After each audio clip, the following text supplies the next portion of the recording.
Hello class, Miss Summer audience for today. Today I'll be giving my commemorative speech on my great-grandmother.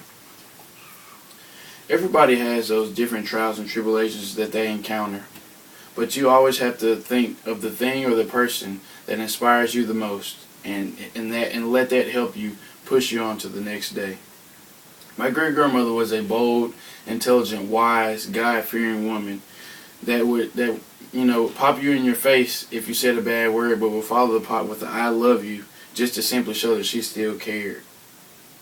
I understand that throughout the years she tried to mold me and tried to make me into the man that I'm growing into to be today, just simply because in today's society that you have to be a successful person to make it.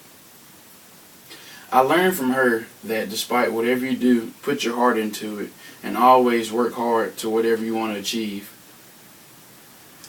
Despite the fact that she had to watch her youngest son go off to fight in the Vietnam War, knowing that his chances of coming back was very slim, she still fought for him and fought for her 4 kids to make sure that they had everything they needed and ever wanted. Not only money-wise, but she showed them affection and emotion to know that to show that she still cared. Born into a hard-working family, my great-grandmother always knew the value of a dime. To watch her youngest son fight in the Vietnam War was an experience that any parent wouldn't really want to face, but she did it anyway. My grandmother told me about the day she found out about her brother dying in the line of duty, and how my great-grandmother was strong and made sure that the family stayed close-knit and always felt loved. I think that was a very courageous thing to do for her and for her to carry out her motherhood duties. Throughout her life, she taught and interacted with very many kids, but still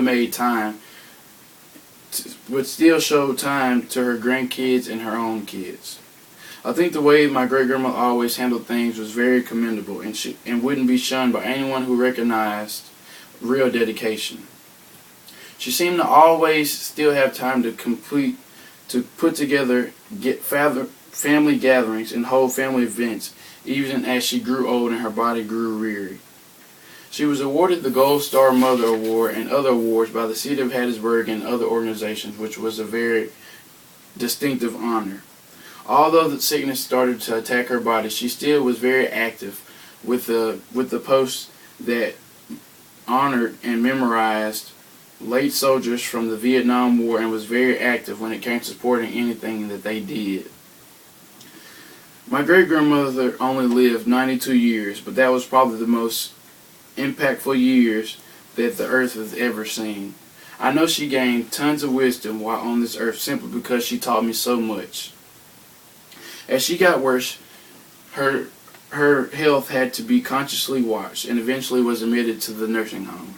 It wasn't the best choice for our family, but we felt like it was the best thing for her to do. Every day I would go after school in high school and visit my great-grandmother just to tell her about the day that I was having, to hope that she would give me some encouraging words to help me push on to the next day. Around Christmas time, there was hope. We got word that she might be getting out and that her sickness was actually leaving her body. In return, that was not the case. They wanted her to stay in the nursing home and that her condition had actually gotten worse. A few weeks later, my great-grandmother died. I was sad and grief-stricken. I knew that she was not in any more pain and was finally at peace. I remember days before she departed. She told me if she didn't get to see me walk across the stage and graduate, she would be watching me from above, and I knew truly she was. If I didn't learn anything else from her, I learned that God doesn't make mistakes and His actions are never in vain. So as my grandmother would always say, think of that special person in your heart that brightens your day, and whether she knows it or not, she is that special person. Thank you for listening.